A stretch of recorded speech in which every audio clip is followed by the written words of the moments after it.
Hey everyone, hope you're all well. Today's a really exciting day for all of you. We're going to be having a look at the discovery of electromagnetic waves, specifically Maxwell's theories and Fizeau's experiment. Now I know what you're all thinking, is it Christmas already? And the answer is obviously not, because Christmas is in... So you know the drill, grab a drink, get some popcorn, and let's get started. We're going to be jumping straight into the deep end of this topic, and so it might get quite confusing. Before we do that though, I think it's important to get some more basic ideas and definitions out the way, so the whole process is slightly less confusing. As you might have guessed from the word electromagnetic, electric fields and magnetic fields play a very large role in electromagnetic waves. Specifically, both of these are vector fields, but a vector in each of these fields represents a slightly different idea. With a magnetic field, a vector represents the force experienced by the north pole of a magnet placed at a specific point in the magnetic field. But in an electric field, each vector represents the force experienced by a positive test charge when placed at a specific point in the electric field. Now straight away I imagine people are slightly confused as to why it has to be a positive test charge in an electric field and why it has to be the north pole of a magnet in a magnetic field. Why are the vectors defined by those parameters? The answer is a lot more basic than you might hope. It's simply that this is the standard which physicists all agreed on. In reality, they could have chosen the opposite in the definition. They could have said a negative test charge and the south pole of a magnet. But for the purpose of uniformity across the physics world, they just decided on this, and that's the way it is. It has no other significant meaning. The next thing I want to get out of the way is what exactly is permittivity of free space and what is permeability of free space. The two are very similar, apart from permittivity refers to electric fields and permeability refers to magnetic fields. The permittivity of free space, epsilon naught, is a constant which refers to the capability of a vacuum to allow an electric field through it. So you might think about it like the resistance which a vacuum imposes on an electric field being created through it. The permeability of free space, on the other hand, refers to a vacuum's ability to conduct magnetic field lines. Now, while these don't seem very important right now, and we are going to skip over them for a bit, they do prove vital in the formula which proves what the speed of electromagnetic waves are. Now we're going to have a look at Maxwell's equations and perhaps try and break some of them down. At first glance they seem very complicated, and some of the symbols you might not even be familiar with. One of those symbols is divergence, and that's why I thought we'd have a quick look at what divergence is before we actually looked at the equations. In a very generally worded way, divergence is the net or resultant flow of something in or out of a specific region. Let's take the example of a bathtub. Now I know many baths have different layouts, but let's imagine for a second that this bath in question has a tap or faucet at one end and the drain on the other end. Let's also pretend that whoever's in this bath isn't very clever and they decided to leave the drain open while filling up the bath. You can't be serious, man. You cannot be serious! What you then get is a continuous flow of water. So if you imagine the basin of the bath now, on one end where the tap is, you have water hitting the basin and spreading out in all directions. And then it flows towards the drain, and when it reaches the drain, it all converges or goes into the drain. Now the thing with divergence is you can choose any region you want within the area in question. So if the bath's basin is the region in question, we can literally choose any area we want on that basin and work out what the divergence is. Now just to remind you, if there's a net flow in or out of a given region, then there is divergence. But if there's no net flow, in other words there's no resultant flow in or out of the region you chose, then the divergence will be zero. Let's take three different scenarios in the bath. Where the water hits the basin from the tap, all the water will be spreading out in all directions. Therefore, if you take this specific point as the area which you're analysing, the divergence will actually be positive. This is because water is only flowing out of that region, but not in at all. In other words, another way to describe this specific region would be as a source. Now let's take the other extreme.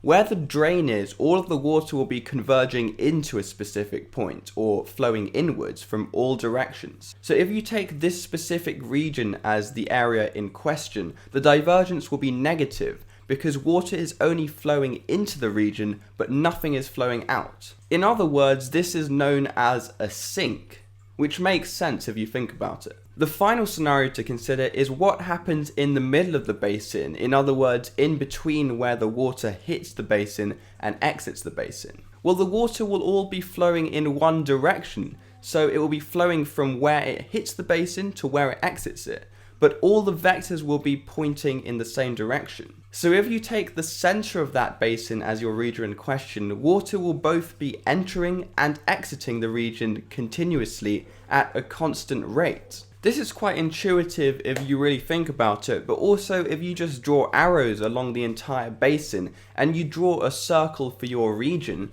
then the arrows will be pointing into the circle and out. So the net flow, or the resultant, is actually zero. So in a theoretical world, in that specific circle or region which you chose, the actual amount of water or volume of water will always be constant, because the same amount or volume of water is entering and exiting continuously. That is why the divergence will be zero in this region. Now I know this is a bit of an inaccurate example, but the basin of this bath represents a vector field if you think about it. Just like an electric field is a vector field, and just like a magnetic field is also a vector field. So the same concepts and a way of thinking which we've just gone through with the bath's basin can be applied to an electric field or a magnetic field. And I'm hoping this will make the whole process of Maxwell's equations a lot easier. So you might have guessed what we're going to do now is have a look at Maxwell's equations. All of them can either be written in integral form or in divergence form. You'll recognize the integral symbol from maths, but the divergence sign is kind of like an upside down triangle with a dot next to it and a vector sign above. With Maxwell's equations, two of them we'll discuss in divergence form because it just makes more sense that way, and two of them we'll discuss in integral form because, again, I think for those specific equations using integral form is slightly less confusing. I know we're jumping straight into the deep end here with these really complicated equations, but hopefully after we've gone through this you'll have a slightly better appreciation as to how magnetic fields and electric fields are quite related. The first equation refers to the divergence of a magnetic field. You'll see the divergence symbol and you'll see B, which represents magnetic field, with the vector symbol above it, because as we said before, magnetic fields are vector fields. So what the equation is really asking is, what is the divergence of a magnetic field, if any? If you look at the field lines on a bar magnet and choose any region, let's start with this region which I'm circling now. We all know that magnetic field lines flow from the north pole of a magnet to the south pole, so they have a direction and a magnitude, hence why it's a vector field. You'll see that the magnetic field line flows both into the region and out, and hence the net flow or the divergence is going to be zero in this case. But I know what you're thinking straight away. What if you take one of the poles of the magnet? Surely the lines are only flowing out, and so the divergence won't be zero, it will be positive. If you actually think about where the field lines in a magnet go, they don't just start at the North Pole and go to the South Pole and stop. They flow through the magnet as well, so it's a continuous loop. And now that you know that, if you draw your region around the pole of the magnet, then you'll see that the lines still flow both in and out of the regions. And so the divergence has to be zero because there's no resultant flow, or the net flow is zero. So we've considered basically every possible scenario for a magnet or magnetic field. in terms of divergence. And we've established that wherever you take your region, the divergence will always be zero. And so we can say that the overall divergence of a magnetic field is always zero. This tells us that there are no sources and there are no sinks in a magnetic field, just like the central region in the Bath Basin. Now this is actually very interesting because recently it's been a controversial topic. If there is no divergence in a magnetic field, and the lines are always going through a region continuously, then what's kind of been proven is that magnets can only exist as dipoles. In other words, wherever you have a magnet, it has to have both a north and a south pole. And that's to justify that the divergence is zero. Because if the divergence is zero, then the lines flow continuously from north to south and through the magnet. Whereas if the divergence is not zero, then this would prove that in fact the lines can stop and not go through the magnet, in which case where you draw your region at the top or bottom of the magnet, the divergence would not be zero, but in fact would either be positive or negative. Since it's pretty well established that the divergence of a magnetic field is zero from Maxwell's equations, that basically proves that magnets can only exist in dipoles. In other words, if you have a magnet with a north and south pole and you cut it up as many times as you want, each of those fragments will now be just a miniature magnet with its own north and south pole. It's kind of like that beast in Greek mythology where you cut one of its heads off and two more grow. But that's basically the idea of Maxwell's first equation. Now we're going to have a look at Maxwell's second equation, but this time in integral form. At face value, what you see in the equation is the integral of E vector multiplied by dl vector. E vector is the electric field, which is a vector field, and dl is a vector which we'll get onto in just a sec. And what we're saying this is equal to is minus d over dt, which is basically the negative of a rate, and that's multiplied by the integral of b vector times ds vector. B vector represents the magnetic field, and ds is a vector which we'll get onto. Now it's worth noting that that dot or multiplication sign between the E vector and dl vector, or the B vector and ds vector, is not just an ordinary multiplication sign. You don't really need to know this, but what it really means is the scalar product between vectors. But what that dot basically means is the magnitude of E vector multiplied by the magnitude of dl vector, and also multiplied by cos theta, where theta is the angle between the two vectors. By multiplying by cos theta, you basically take into account or preserve the alignment between the two vectors.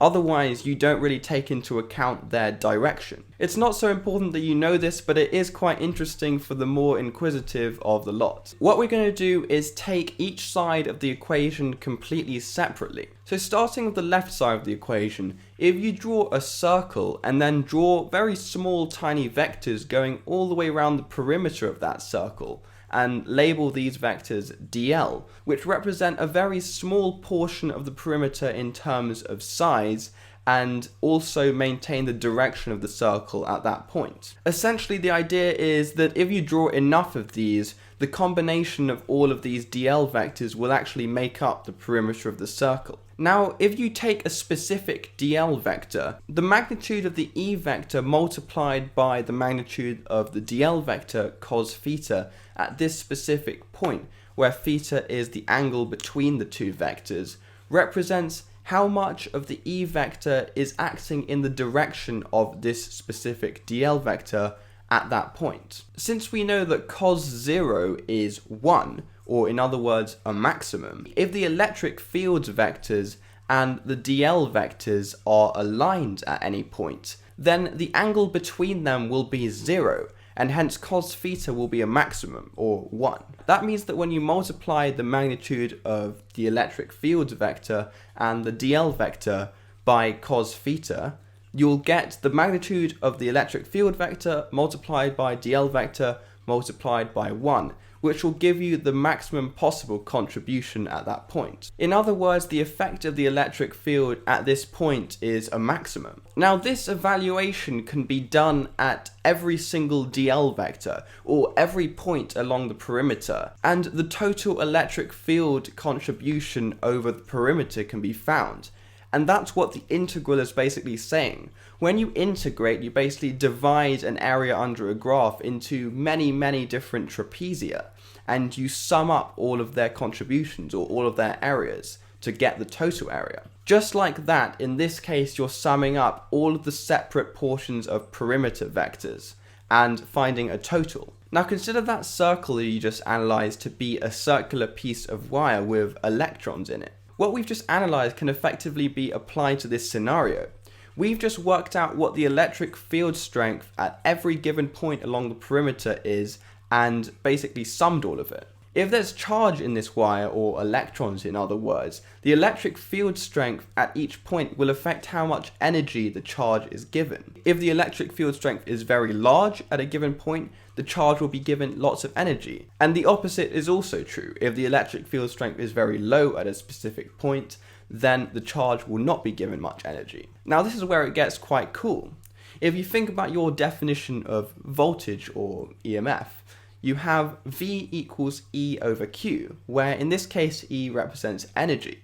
So voltage is energy divided by charge. This basically means how much energy is each charge given, or each set amount of electrons given. Where the electric field strength is very high, the electrons or charge will be given lots of energy, and so the voltage will be very large. Now we found the total of this electric field strength contribution over this perimeter of wire.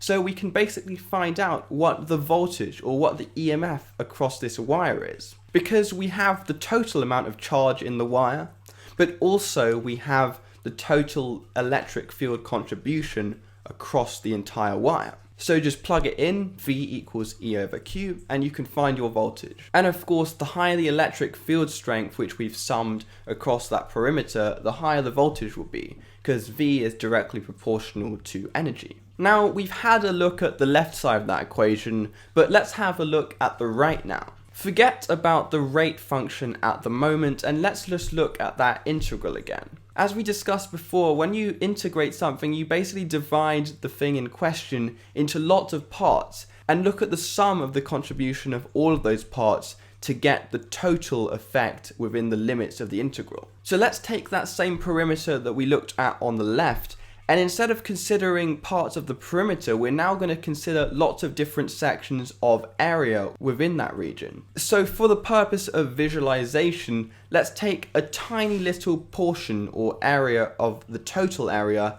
and let's call that ds, where ds is a vector. You'll notice that that's the vector in the equation as well. Now, just as before, where E vector times dl vector times cos theta evaluated the contribution of the electric field over a tiny point in the perimeter of the wire, in this scenario, B vector multiplied by dl vector cos theta will give us the contribution or total effect of the magnetic field on that very specific given area. Of course, B vector represents the magnetic field, which is a vector field, and ds vector is that small area in question. Now, where the ds area is aligned again with the magnetic field lines, or in other words, the magnetic field lines pass straight through the ds vector, that's where you're going to get the maximum contribution or maximum effect of the magnetic field in that specific point. We all know from A-level that in order to get the maximum effect of the magnetic field lines need to be perpendicular to the area in question, or in other words, pass straight through that region. So we can do the same thing again.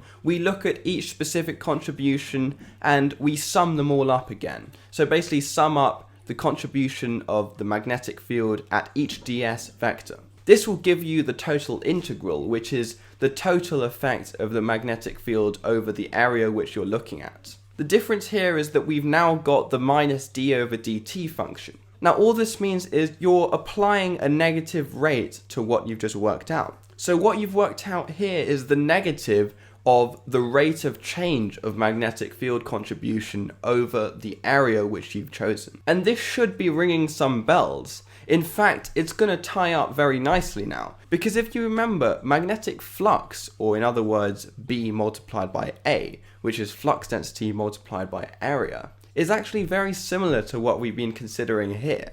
Delta phi, or delta BA, is basically the change in magnetic field contribution over the area in question. And since we've taken the negative rate of that, so in other words, minus d delta phi over delta t, you'll now notice that this is actually the equation for EMF, which is in the formula booklet. So in other words, the EMF also depends on the rate of change of magnetic flux density on a given area in a given time. Now, if you look at the left and right sides of the equation together, you've basically proven that they're equal, because EMF obviously equals EMF.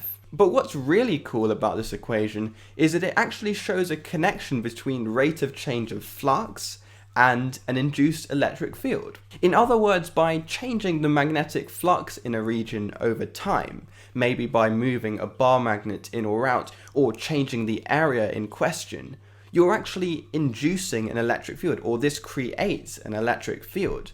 So one creates the other. And that becomes a very key point later. Now let's look at Maxwell's third equation. At this point, I hope you're sitting on the edge of your seats, because it's one thing just learning how to use these equations like we've done in the past, and it's another thing actually seeing how the whole thing comes together. So Maxwell's third equation, the divergence of electric field, or in other words, that really weird upside down triangle vector multiplied by E vector, equals rho over epsilon naught.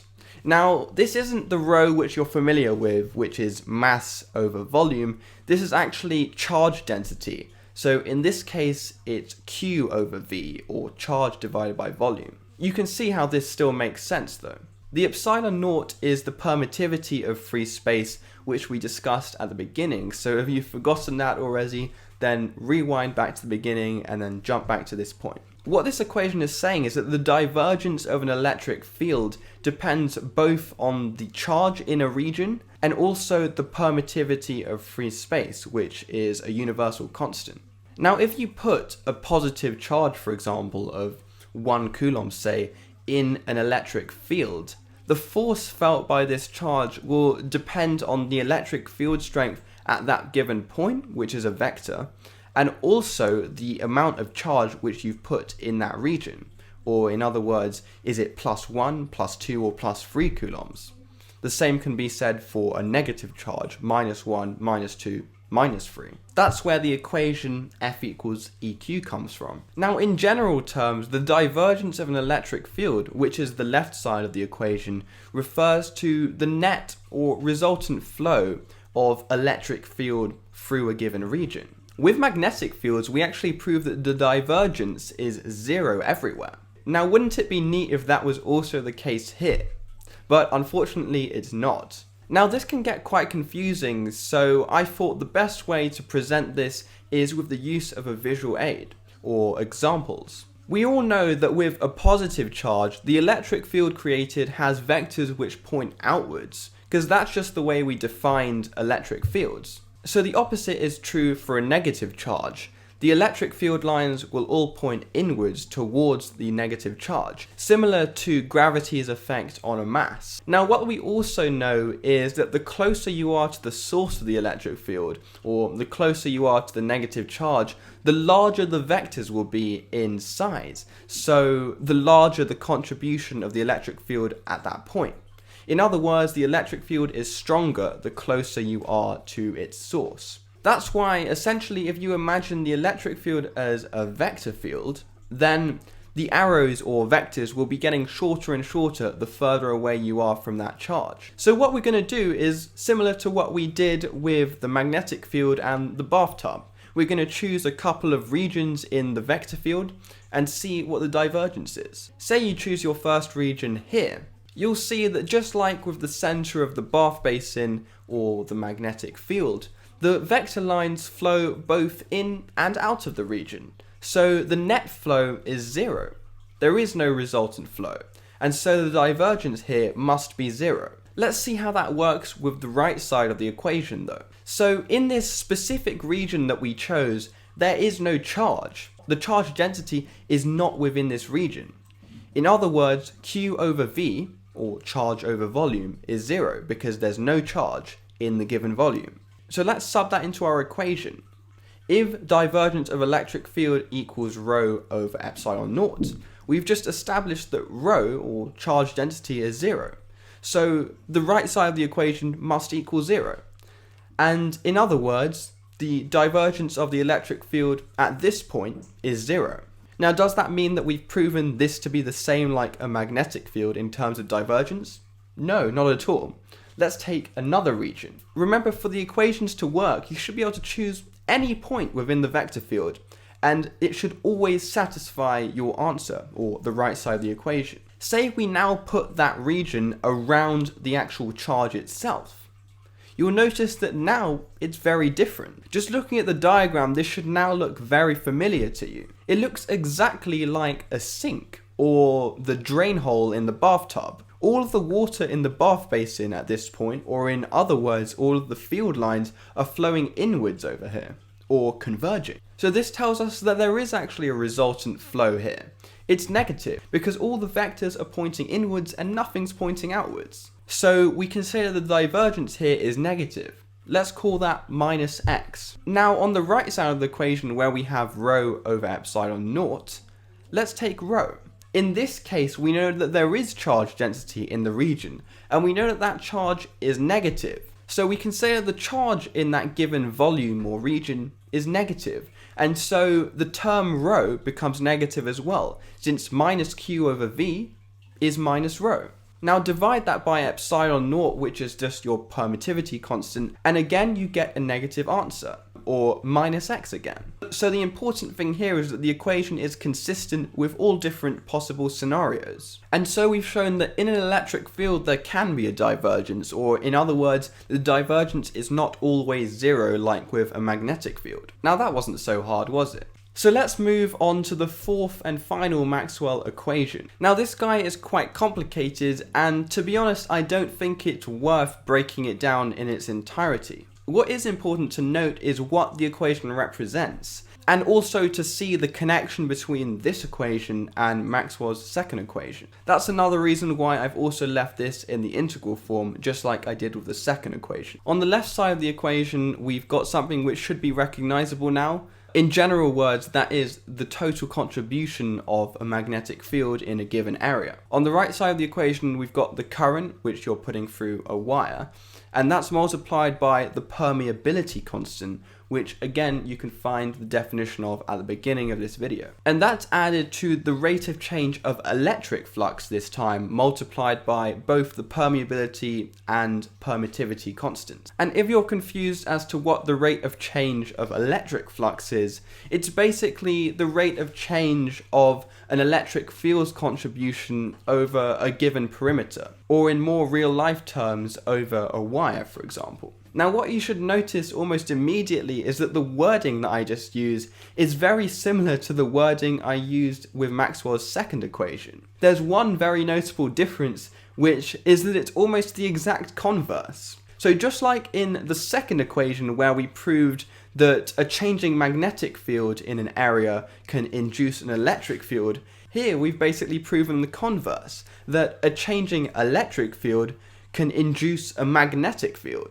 So it's not just a one-way thing. Yes, a changing magnetic field can induce an electric field, but also a changing electric field can induce a magnetic field. Now what's interesting is that in this equation current plays a role. And that second term which is added, permeability of free space multiplied by permittivity of free space multiplied by rate of change of electric flux over time, is actually all representative of one thing, which is displacement current. This displacement current isn't exactly a current. It's basically the change in charge of a capacitor over time. It's basically added in the equation to make the whole thing work. So apart from this equation showing that magnetic fields can be produced by changing electric fields, this also shows that a current going through a wire or a coil can induce a magnetic field. And then of course that magnetic field can induce an electric field, and the changing electric field can induce a magnetic field, and so on. It just goes on forever.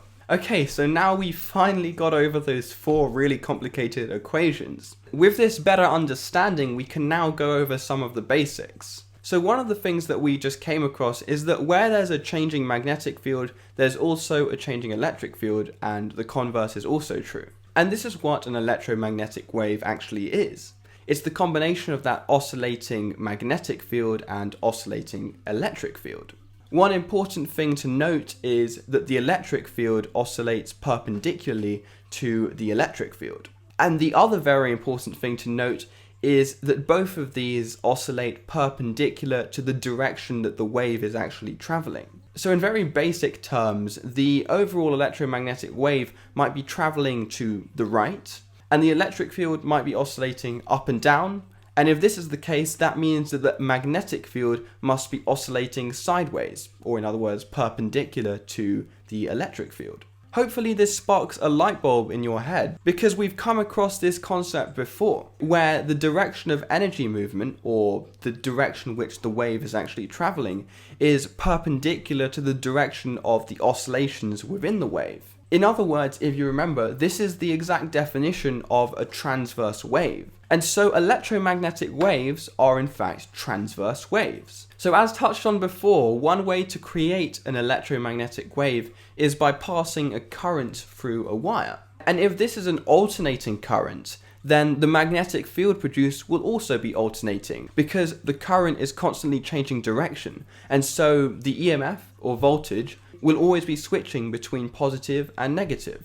And then in turn, of course, this alternating magnetic field will produce the alternating electric field perpendicular to it, and hence you have your EM wave. This idea of using an alternating current to produce an electromagnetic wave is actually more familiar to all of you than you might realize. It's exactly how your radio works, for example. Alternating current is sent through the antenna in your radio, and this creates electromagnetic waves, which can then pass through the air to a receiver antenna. We won't get into too much detail on this because that's actually a separate experiment, which there'll be another presentation on later. Probably one of the most important things that we've shown though is that there's a very strong relationship between electric fields and magnetic fields, or in simpler terms, one causes the other. Now, this relationship is actually very important. That's because the speed of an electromagnetic wave can actually be worked out by dividing the electric field's magnitude at a given point by its magnetic field counterpart's magnitude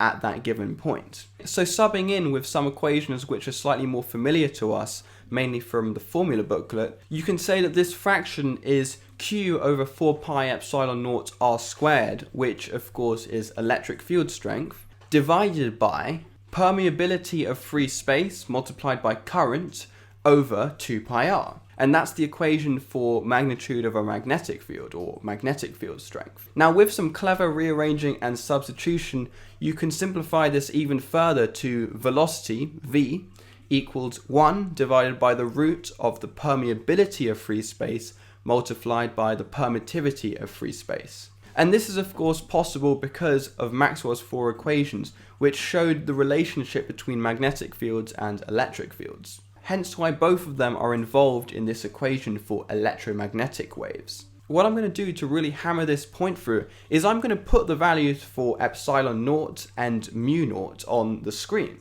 Pause the video, plug those into the equation and find v, or in other words, the velocity of an electromagnetic wave. Now, what you should have found actually is that v equals 3 times 10 to the 8. And this is what's really fascinating. That shows that the velocity of an electromagnetic wave is the same as what we know the speed of light to be. So v equals c. And what does that tell us? That tells us that light is actually made up of electromagnetic waves. We know this as well because Fizeau's experiment proves what the speed of light is, and since Maxwell's calculations also find the speed of electromagnetic waves to be the same as this, we know that the two are basically the same thing. Light is made of electromagnetic waves. If I didn't blow your mind with Maxwell's equations with the likes of divergence, integrals, and complicated maths, then I hope at this point you are really sitting on the edge of your seats. So what we're going to do now is have a look at Fizeau's experiment, which found what the speed of light is. So we've been talking about Maxwell's calculations and equations for quite a while. But what's really important is that he had Fizeau's experiment, which actually determined what the speed of light was, so that he could compare this to his calculations and make the conclusion that EM waves are actually what make up light. But don't worry, the experiment's actually a lot easier to understand than Maxwell's calculations. So the experiment consists of a cogwheel with 720 teeth. Behind the cogwheel, quite a long distance away, is a mirror, which is positioned perpendicular to the axes of rotation of the cogwheel, or in other words, parallel to the largest surface area of the wheel. A narrow beam is shone through one of the gaps between the teeth on the cogwheel from the other side towards the mirror. When the cogwheel is not in motion, the light beam will simply pass through the gap in the teeth, reflect off the mirror, come back, pass through that same gap again, reflect off a mirror, this time positioned at an angle, and then the person looking at this mirror will be able to see it. As the velocity of the wheel is increased from rest, the observer will see pulses of light now as the light is cut by the teeth. If the frequency of rotation is increased from 0 until no light can be seen by the observer in the secondary mirror, the time taken for the light to go from the initial gap to the mirror and reflect back to the cogwheel is equal to the time taken for the initial gap in the cogwheel to be replaced by the first tooth. Let's call the frequency at which this happens f0. And just using the equation time period is 1 over frequency, we can say that the time period at this point is 1 over f0. Since we know that the definition of time period is the time taken for one complete oscillation or one complete rotation of the wheel in this case, we can say that the time taken for the gap to be replaced by the first tooth is equal to the time period divided by 2n, where 2n represents the number of teeth, since there are twice the number of teeth than gaps. In other words, replacing time period with frequency again, we can say that the time taken for the first gap to be replaced by the tooth, or in other words, for the light to travel to the mirror and back, is equal to 1 over f0 times by 2n. Now let's sub this into an equation which everyone's very familiar with, which is that speed equals distance divided by time. So we know the time is 1 over f0 times 2n, and we know that the distance is 2d, because d is the distance from the cogwheel to the mirror, but the light travels twice this distance because it's also reflected back in this amount of time. Therefore, we can say that the velocity, or speed, is equal to 2d divided by 1 over f0 2n. Rearrange and simplify and you get that the speed of light is equal to 4d f0n. It's worth noting that if you take any odd multiple of f0, at this multiple of f0 you will also not be able to see any of the light as an observer. Now what Fizeau did with this equation which he worked out is that he tried a few values. For example, initially he took 8,633 meters as d, or the distance between the cogwheel and the mirror, which is a huge distance, and he found that the frequency at which the light could no longer be seen, or f0, was 12.6 Hz. Now if we plug this into the equation as he did, c equals 4d f0n, you can do 4 times 8633 times 12.6 times 720, because 720 was the number of teeth. This will give you, rounded to two significant figures, 3.13 times 10 to the 8 meters per second. Now you might be thinking this isn't the speed of light, the speed of light's 3 times 10 to the 8 meters per second. Now we have to consider that this experiment was done in air, not in a vacuum. So that would provide some deviation from the actual result. Also later on, Leon Foucault and Fizeau, probably just butchered their names, did another experiment where they found the speed of light to be 2.98 times 10 to the 8 meters per second. And this result is within 1% of our current accepted value. Of course, now with better technology, it's much easier for us to do these experiments in proper vacuum conditions and get 3 times 10 to the 8. So what's the point of this experiment? Firstly, it's really important because we use the constant c, or the speed of light, in many different calculations, and theoretical physicists believe that nothing can surpass the speed of light. It's very important in many other areas of physics, including time dilation, for example. In relation to Maxwell's equations though, this is very useful because this experiment was done before Maxwell came up with his equations. This allowed Maxwell to compare his calculated value for the speed of electromagnetic waves with the speed of light and come to that conclusion that light must be made of EM waves since they travel at the same speed in a vacuum. I hope you can see how important this experiment was in actually verifying some of Maxwell's work, but also how important Maxwell's work is in the contribution to lots of devices we use nowadays, like radios or anything which transmits electromagnetic radiation. Anyway, I hope you all found this quite exciting and interesting, and I hope you all took something from this presentation. But other than that, I'll see you all soon, and thanks for listening.